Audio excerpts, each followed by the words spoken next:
Close to nature is close to your world.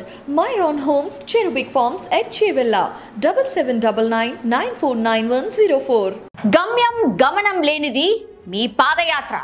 Clock tower వద్ద సభ పెడితే utter flop. ఎర్రటి ఎండలో నడిచి ఆరోగ్యం పాడు చేసుకోకు. ఇవి ఓ పార్టీ లీడర్ మరో పార్టీ నేతపై విమర్శలు. గమ్యం గమనం లేని పొద్దుతిరుగుడు పువ్వు మీరు. ఎక్కడ అధికారం ఉంటే అక్కడుండే నేత మీరు. నేను లక్ష్యంతోనే పాదయాత్ర చేస్తున్నా. విమర్శించిన నాయకుడిపై reverse counter. Hi, welcome to iDream. ఇద్దరు బీఆర్ఎస్ కాంగ్రెస్ లీడర్ల మధ్య విమర్శలతో నల్గొండ రాజకీయం వేడెక్కింది. పాదయాత్రతో ఆ ప్రాంతానికి వచ్చిన నేత ఒకరైతే స్థానిక నాయకుడు మరొకరు. నువ్వా నేనా అన్న రీతిలో ఇద్దరి మధ్య మాటల యుద్ధం కొనసాగుతోంది. సిఎల్పి నేత భట్టి విక్రమార్క చేపట్టిన పీపుల్స్ మార్చ్ యాత్ర నల్గొండ జిల్లాలో కొనసాగుతోంది. భట్టి పాదయాత్ర ఎంట్రీ తర్వాత ఉమ్మడి నల్గొండ జిల్లాలో రాజకీయ ప్రకంపనలు రేగుతున్నాయి. నల్గొండ అభివృద్ధి, బీఆర్ఎస్ ఎన్నికల హామీలపై భట్టి ప్రశ్నల వర్షం కురిపిస్తున్నారు. మంత్రి జగదీష్ రెడ్డి, శాసన మండలి చైర్మన్ గుత్తా సుఖేందర్ రెడ్డి ఎన్నో ఏళ్లుగా రాజకీయాల్లో ఉన్నా జిల్లాకు చేసిందేమీ లేదని విమర్శించారు భట్టి. భట్టి కామెంట్స్ బీఆర్ఎస్ లో కాకరేపాయ్.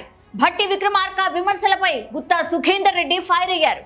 పీపుల్స్ మార్చ్ పాదయాత్ర గమనం గమ్యం లేకుండా పోయిందని విమర్శించారు. పాదయాత్రకు ప్రజల నుంచి స్పందన కరువైంది అన్నారు. భట్టి విక్రమార్క ఎర్రటి ఎండలో నడిచి ఆరోగ్యం పాడు చేసుకోకండి అని సెటైర్లు కూడా వేశారు. కాంగ్రెస్ నాయకులు నల్గొండ క్లాక్ టవర్ వద్ద సభ పెడితే అట్టర్ ఫ్లాప్ అయిందని ఎద్దేవా కూడా చేశారు.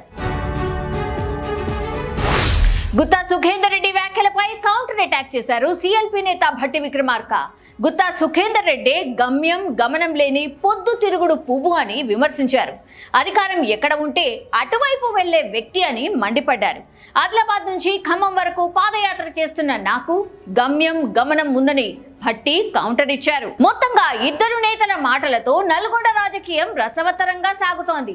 నువ్వా నేనా అన్నట్టుగా ఒకరిపై మరొకరు కౌంటర్లు ఇస్తున్నారు. కర్ణాటక గెలుపు తర్వాత జోష్ మీదున్న కాంగ్రెస్ నేతలు బీఆర్ఎస్ ను గట్టిగా టార్గెట్ చేస్తున్నారు. అయితే తెలంగాణ అవతరణ దినోత్సవాల జోష్లో ఉన్న బీఆర్ఎస్ నేతలు కూడా కాంగ్రెస్ విమర్శలను తిప్పికొడుతున్నారు.